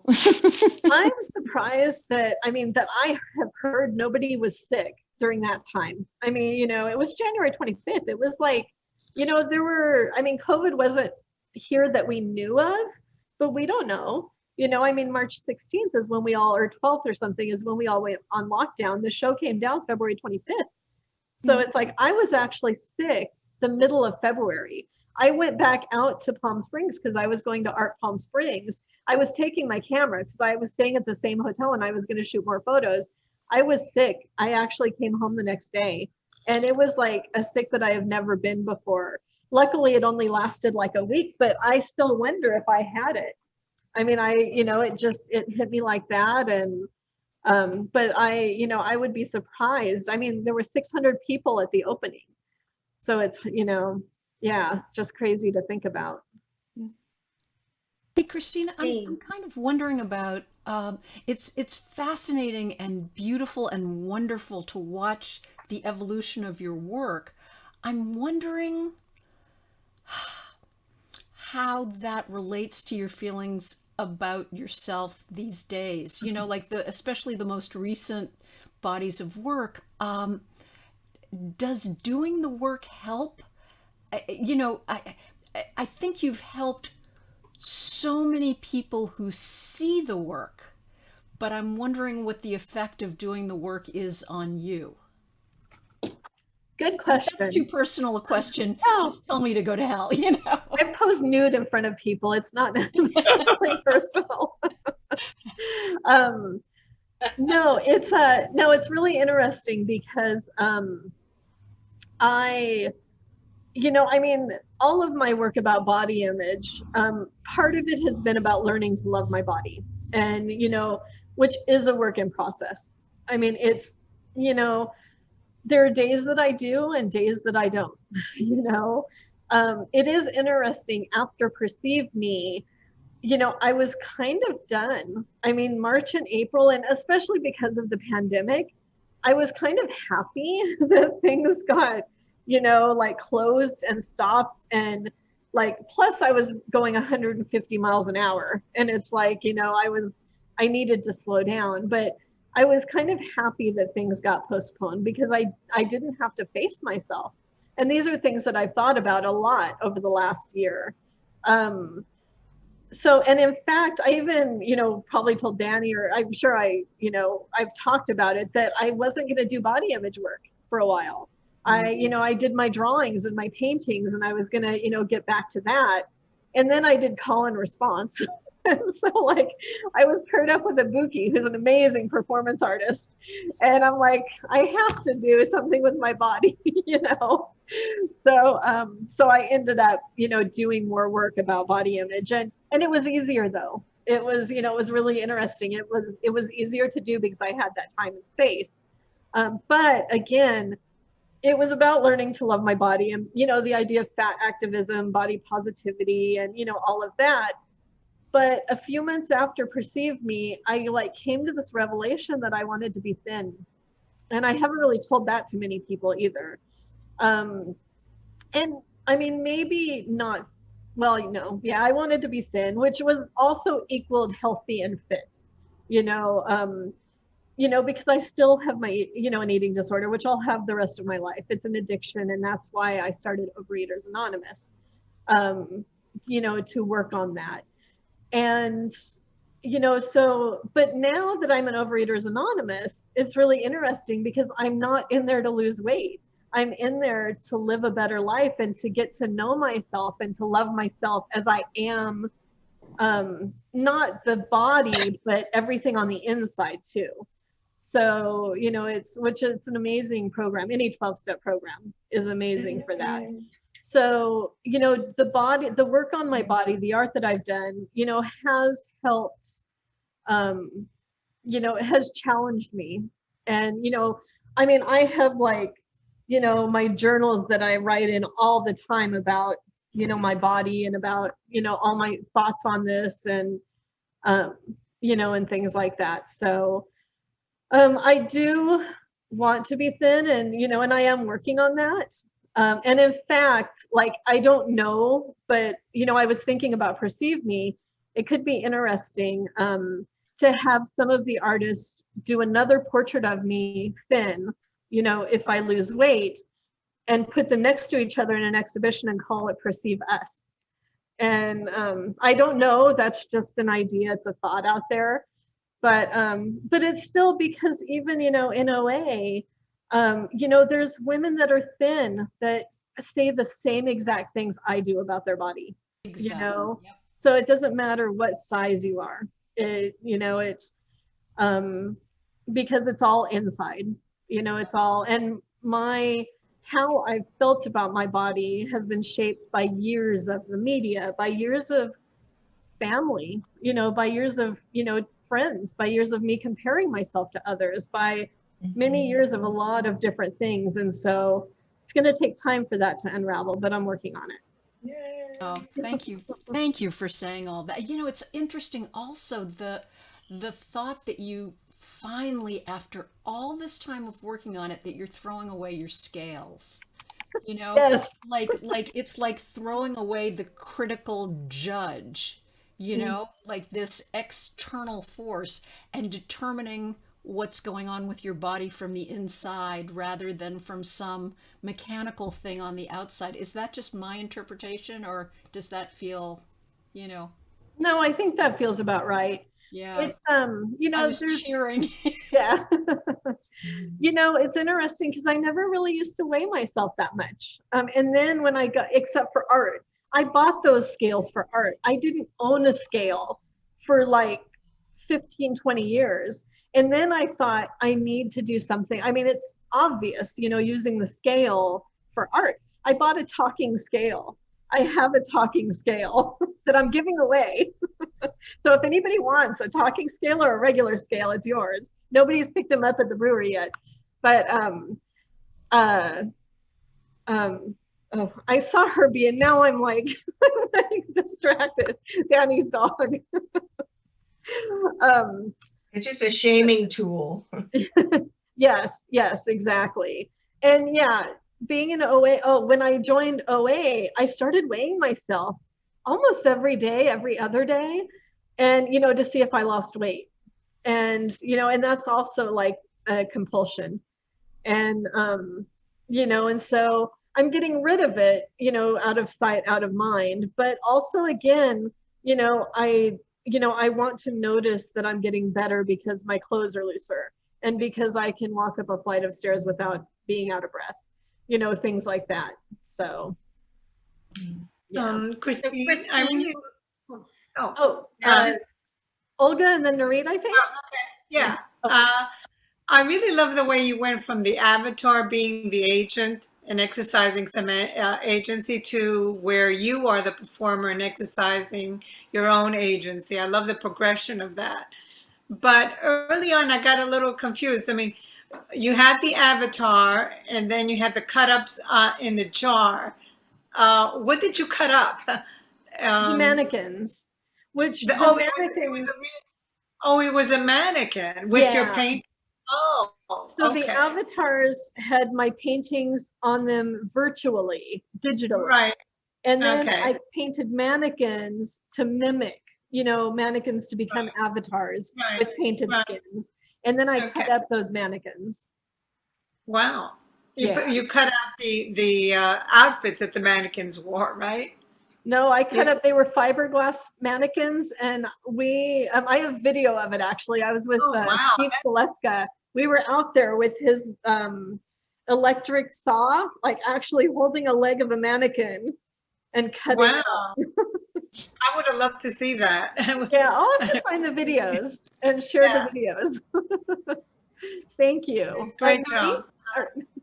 I was very touched by your parts where when you said you shredded the family photographs. I've seen those pieces and I've seen it in Let Them Eat Cake, and maybe they were also in the Keystone show.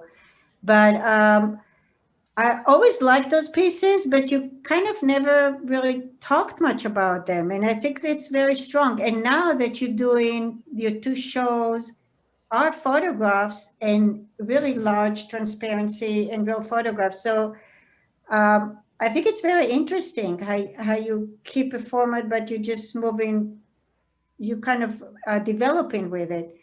And I just found it very touching. And your new body of work, one you just showed a little bit, is stunning. I really like it a lot. I'm looking forward to see it. It really is. And yeah, congratulations, Kristine. It's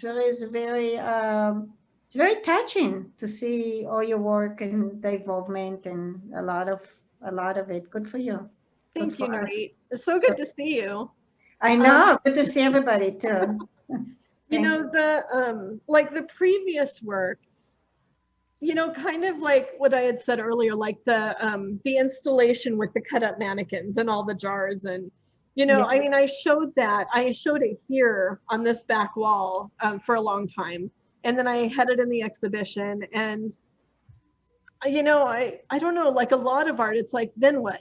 You know, it's like, what are you going to do with it? Put it, you know, I still have the shelves. I still have a lot of I still have the jars with the mannequins in them, so I could still show them. They're all in storage, you know.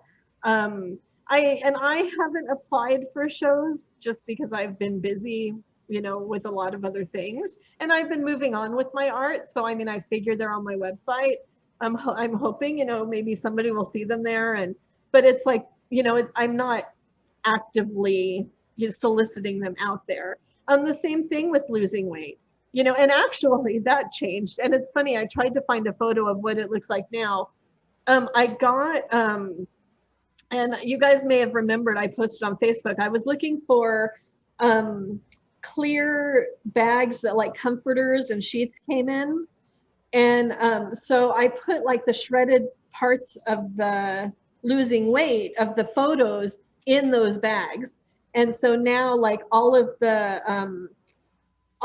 you know, the shredded bits, they're in like 2 or 3 really cool, clear bags that, I mean, with the idea of comfort, you know, the idea of comforter, I just, you know, it made more sense to me than the jars. And then I gave away the jars. But my work always changes like that too. And I don't know if I have that on my website. I have a picture of it and I need to put it on the website. But I'm always like reimagining my work in that way too.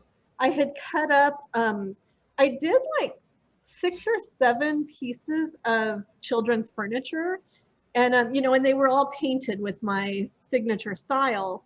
And I showed a couple of them. Actually, I had the solo show at Phantom Galleries in Hawthorne, and I showed them all there.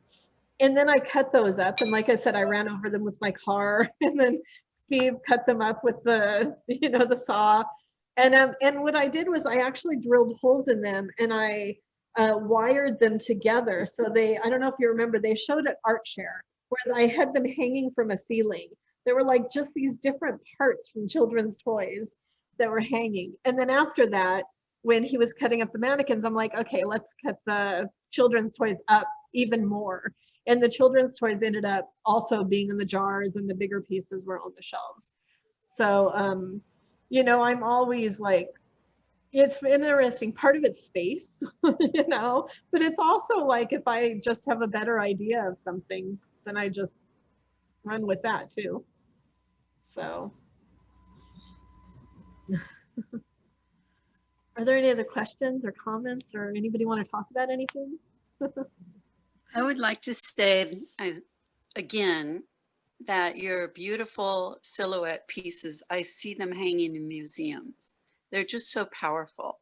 And your Perceive Me show could be on the inside, and those on the outside are 2 different gallery spaces in the museum. Just so elegant. Wow. Thank you so much. Thank you. I would have to agree. I mean, I love the Perceive Me show. And even though you had artists contribute their vision of you and what your art project was all about, I love the silhouette pieces because that was all you. And I thought the images were just stunningly beautiful. It's really, I would say, my favorite work of yours. Thank you. Thank you. Kristine, I think, you know, I met you around the same time you were switching into the studio art in your master's program. Yeah. And so tonight was watching your presentation tonight was like reviewing our history together. And I know I've spent a couple of times there, I've tried to discourage you from doing all of that destruction work that you were doing. But I wanted to tell all of these people here who may not know you as well as I do, that you are the most courageous person I've ever met in my whole life. And I am just blown away by how willing you are to challenge everything that we take for granted about ourselves. And so, yeah, so anyways, just, you know, I've always loved you and I still love you. Happy birthday. Thank you, Marianne. Yeah, I just wanted to say, you know, we just work together in call and response, which is something that you've done for many artists, and it's a great work because you're so generous. But just by working with you, I realize how deep and how many layers your work has and how inspiring it can be. It's not only your body image or, you know, the journey as a visual, but it has so many deep layers, and just being able to exchange with you in that matter made me, you know, completely, I don't know how to even put it in words yet. So thank you so much. And all this show that you're sharing with us and your history and your journey is even more, you know, compelling, and you know, it's super inspiring, Kristine. Thank you so much. And thank you, Kari and David, for hosting you. It's great. Thank you, Pal. You know, our call and response, which that show is opening, it'll be online next week. It opens on the 6th, I think, or there's an artist talk on the 6th where we'll be talking about it. I mean, there were a couple times, like Danny was with me when we were walking around the brewery and I saw a cool shadow and I'm like, wait, I need to shoot that. I mean, it happened like that. But then when you see it all together, you know, it's like, there was something deeper there that even I didn't know about. And that happens a lot. You know, it's like, you know, that's what being an artist is, I think, you know, all of our experience and, you know, everything is like just there. And I don't even know, you know, what it means sometimes. You know, it's just, I have to do it. I have to shoot that photo. I have to, you know, yeah, just like get it out there and then figure it out later. That's what I do with a lot of things. Kristine. Yeah, hey, hi, darling. I have a couple thoughts, free associations that your work reminds, and I put some of these in the chat, but I sent them to wrong people by mistake. But I think that a lot of I mean, I have 1,000 thoughts about this, and I'll talk about them to you privately. Okay. But there's a real similarity with Felix Gonzalez Torres's work. And it, in terms of the, you know, the pieces that he did about his lover, the candy pieces where he invited people to come.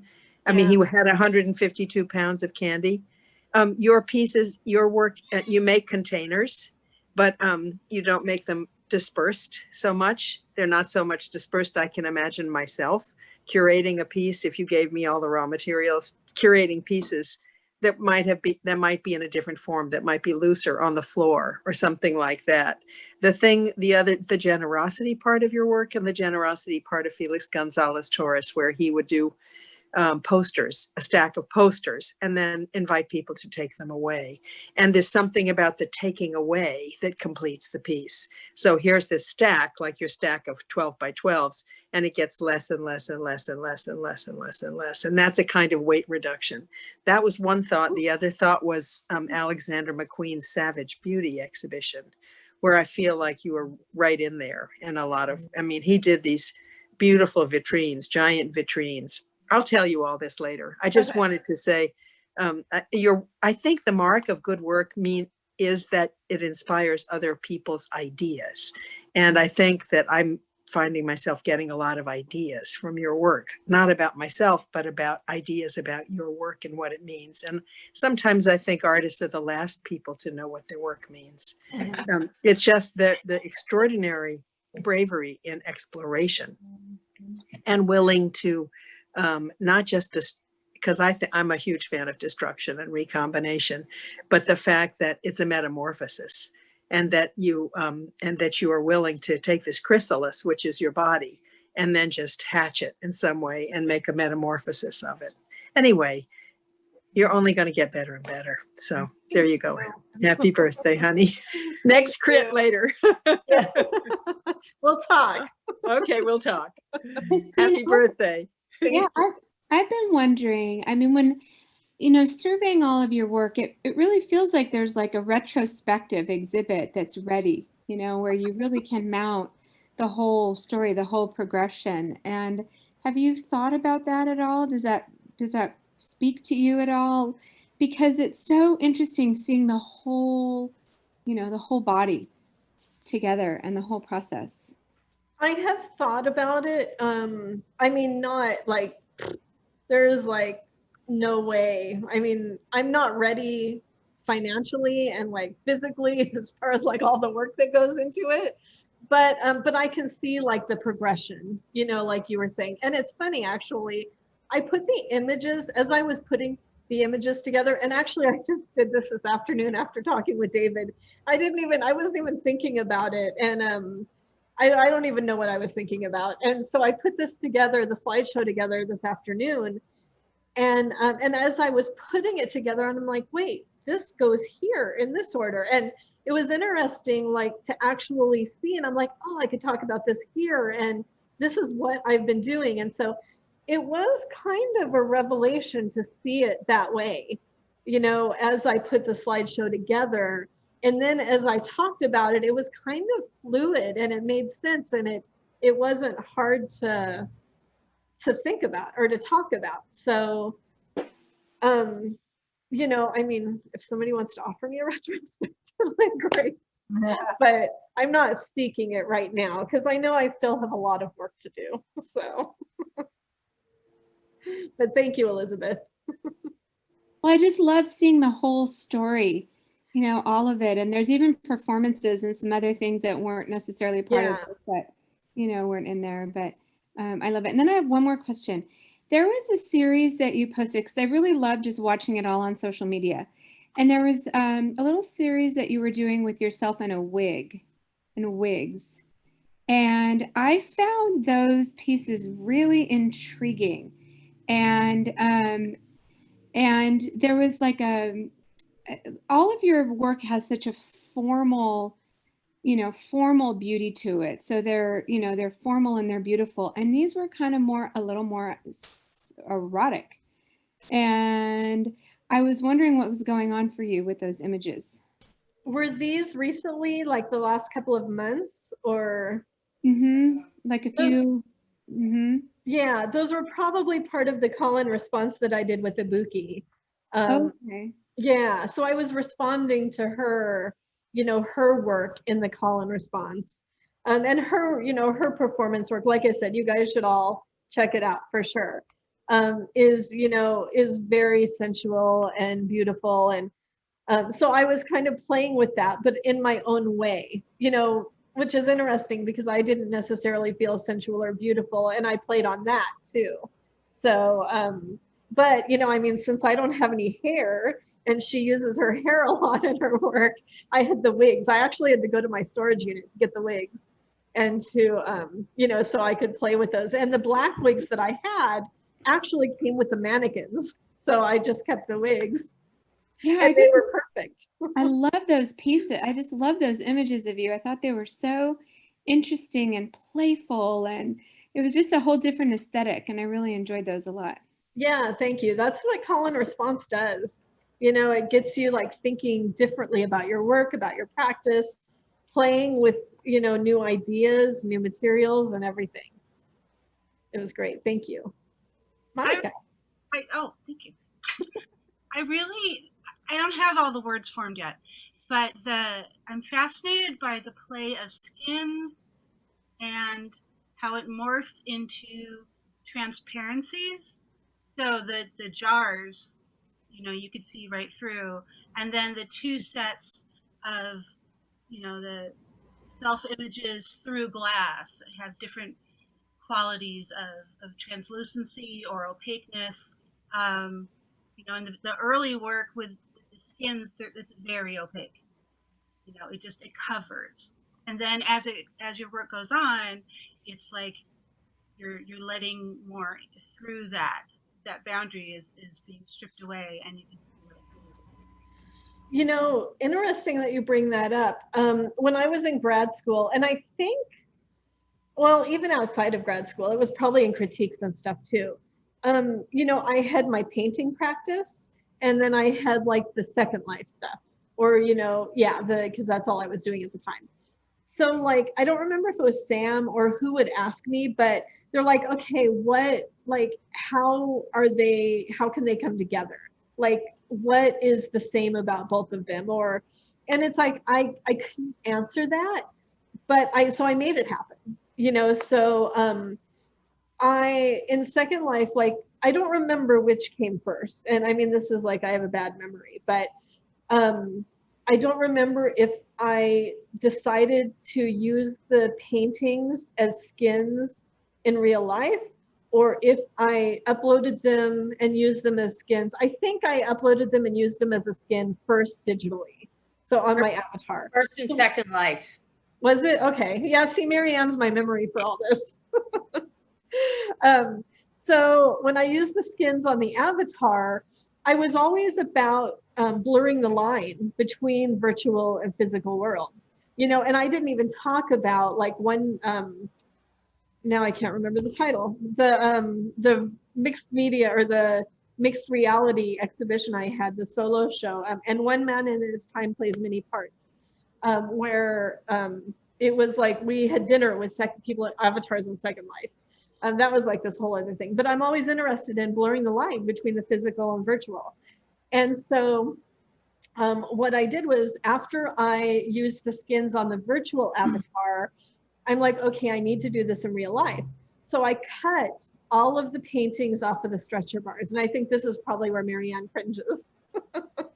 But I cut all of my paintings that were on canvas off of the stretcher bars. The only paintings I didn't were the ones that were on panel. So they were all off the stretcher bars, and then I hung them on hangers and I put them on clothing racks. So then they became like material, like, you know, skins. And what I did was, and I showed this installation, you know, a few times, I had a couple of the mannequins. I had like the rack of skins. I had a couple of racks of skins. I had a mirror, and I even put in text, are you comfortable in your skin? Because, you know, that series is called A Comfortable Skin, and the installation with the jars with the cut up mannequins is called An Uncomfortable Skin. So I was always playing with those ideas, but I didn't think about it moving forward, you know, as far as like, I wasn't even thinking about skin in terms of, you know, like the Plus series, but I can see that it totally makes sense in different ways. Definitely. Thank you. No, that's a great question. Thank you.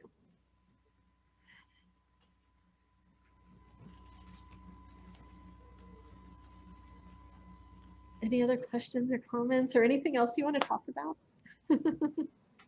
Bye, Leah. See you later.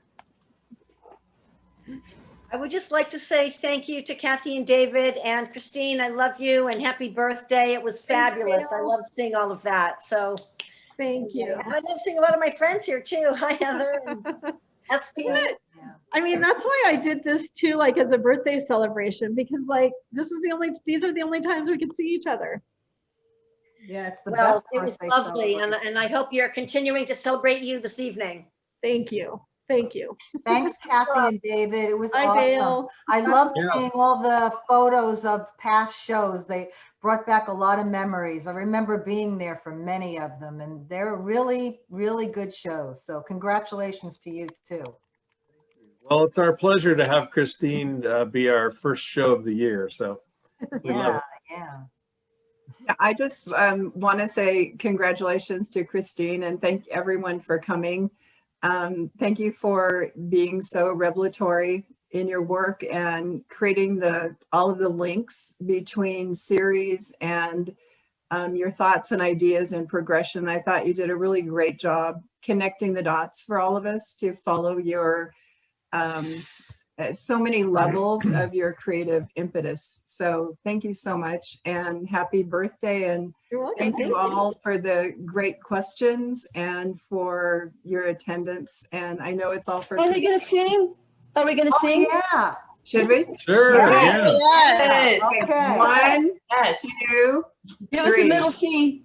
Wait. Happy birthday to you. Happy birthday to you. Happy birthday, dear Kristine. Happy birthday to you. I was going to try and stop you really fast because it's also Karen's birthday today. Oh. So, Karen Hockman Brown. Happy birthday, Happy Karen. birthday, Karen. Happy birthday, Karen. Thank you, everybody. Sharing it with the best. And sharing it in Hawaii. She's in Hawaii. Oh, Jealous. At least we are all there. I know. Aloha. well, it's minus Aloha. your guy. Bye. Love you. Thank you. Just wonderful. It was so great seeing all you guys. Miss you. Bye. Like Agatha Christie mystery. And then there were 8. Happy birthday, Kristine. Thank you, Ibuki.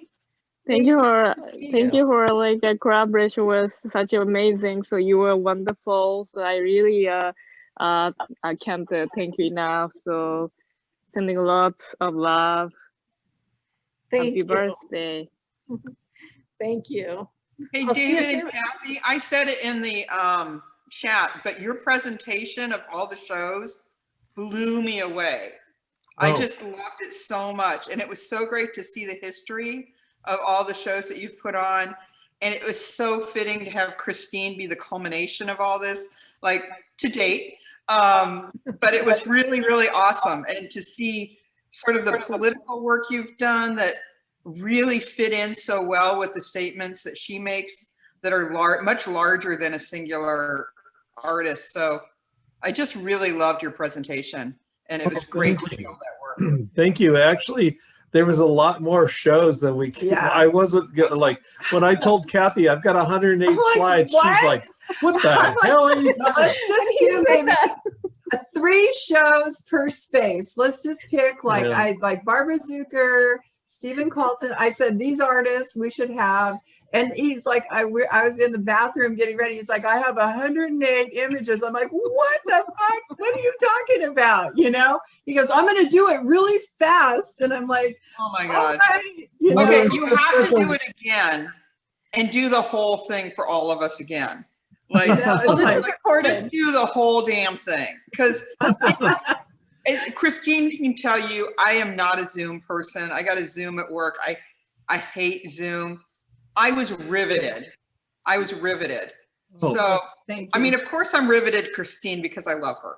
But like, I was riveted to your whole presentation. It was really, I just loved it because I hadn't seen, like, I think I saw maybe one of those shows. And so to see it all, not all obviously, but it just so enriching.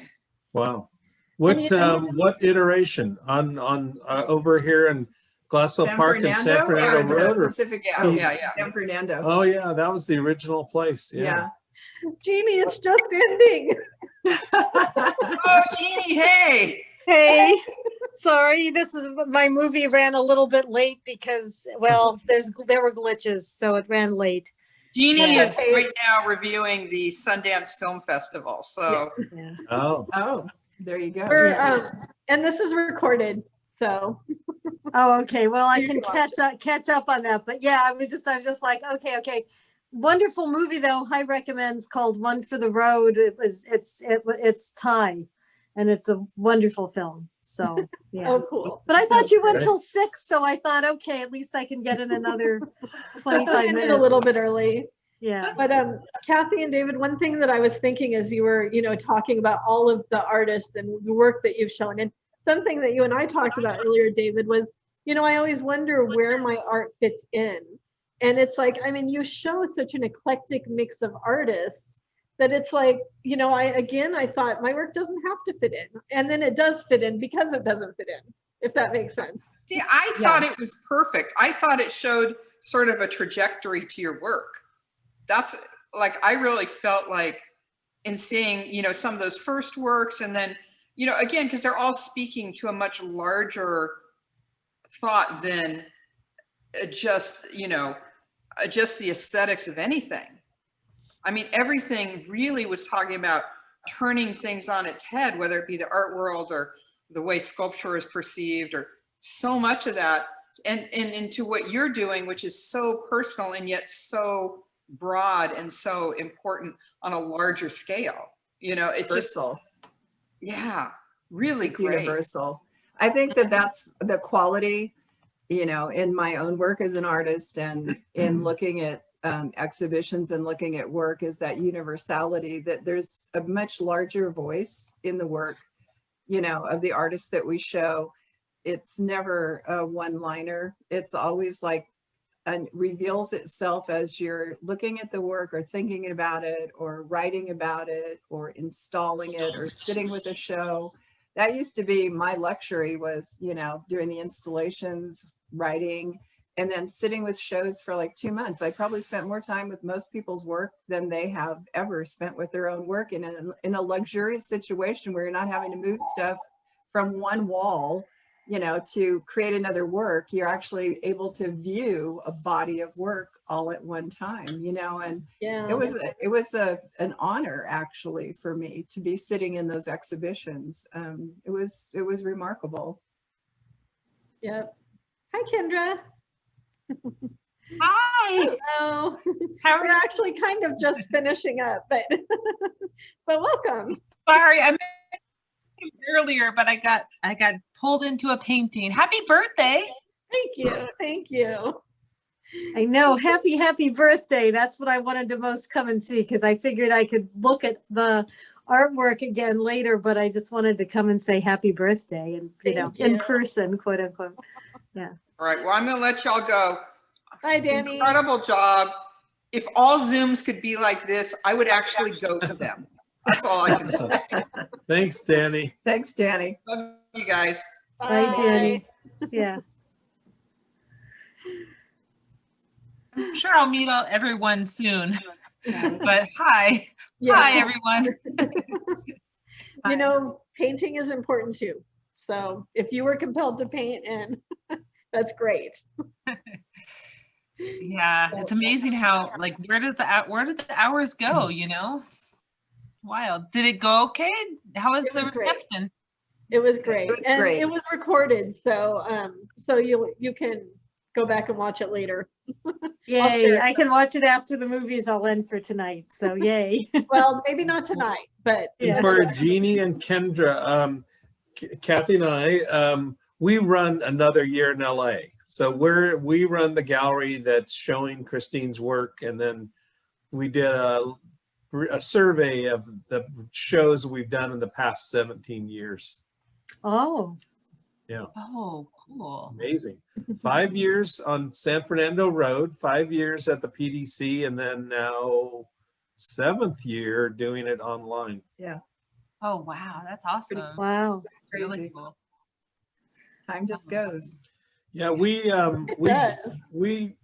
not that we anticipated the fact that COVID would shut down in-person galleries, but when we went online, we tried to figure out how we could show work that was by artists that was maybe more time-based, or some that were actually using the internet as the medium, and in fact, previous to our even doing that online gallery, one of our artists, Richard Haley, he had a physical show that we had at the PDC, but then had a video or internet component that ran concurrent, and it was this video of his eyes opening and closing really slowly.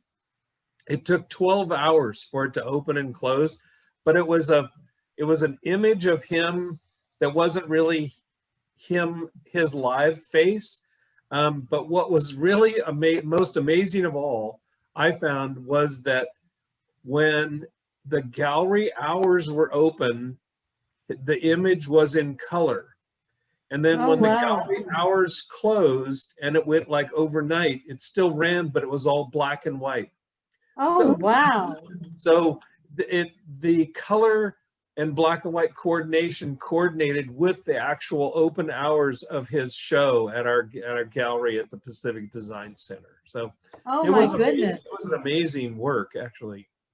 Oh, that's neat. Wow, that sounds amazing. Yeah, that sounds really cool. But of course, I'm super in love with the work that Kristine has done with the whole Plus series. Oh yeah, we are too. It was as soon as we saw it, I just said, Kathy, come here, look at this, and she's like, oh my God, yeah. Because see, we have to both agree that we'll show work. Like one of us will propose it, and the other one like, I don't know, or yeah, sure. And that was it immediately with Kristine. Unanimous, yeah. It was a unanimous. Thank you. Yes, there was no deliberation. Instantaneous. Yeah. Really, the veil and the intimacy and all the layers in between all of that are just so. And the mystery. I mean, it's clearly mysterious. You know that there's a figure behind there, but you're trying desperately to figure the details out. And they're elusive. So that's really what really makes it intriguing, I think, and unique, and we love it. Spiritual. To me, they're super magical images. I don't know. They almost feel like they're like sort of like enchanted versions or shadow versions of self. I don't know. Really, that's what I love about them. I think the most. Yeah. Yeah, So, they're beautiful. yeah. Really beautiful. Really great images, but boy, so happy birthday to you again. Thank you. and I hope you're going to have some cake for Art and Cake. I'm not actually, because I can't have cake anymore. So. Oh, okay. All right. Never but mind. I have a smoothie in the fridge, so. Okay, that's good. enough. Put a candle in it. I know. That's true. Or light a candle or something. And I once made a cake out of a watermelon for someone who couldn't eat cake. I like cut out the inside of the watermelon, turned it upside down, decorated it with like grapes and raspberries, and then stuck candles in the top part of it. There you go. And sliced it. It was good. I was just proud of myself that I didn't destroy the watermelon, because that's usually how I do. Perfect. Well, I thank you. Yeah, I can't wait to see the recording. I can see your work online, so that's kind of cool. But I can too. Yeah, I have to watch the movie, and I'm up in Portland, so I can't. As of Monday too, there's another iteration. It's the Hard Rock Hotel from Palm Springs Works that'll be on there. Oh, cool. Yeah. Awesome. Equally beautiful. Yeah. I have 3 more days of Sundance, so. Have fun, I think. Yeah. Oh no, I love it, but it's like the tech specs are a little bit like, this is my 3rd online film festival since the pandemic started, but the tech specs on this one have been harder to deal with. Oh. Very high-end movies, so I guess they're pickier with their tech, but it's really difficult to airplay it. It keeps stopping and glitching out, and then and then we have to start it again, and so it's just like everything keeps running late because we keep having to do that. So yeah, but my son's my technician, so there you go. That's what kids are for. Yep, exactly. Robert, get in here now. Yeah.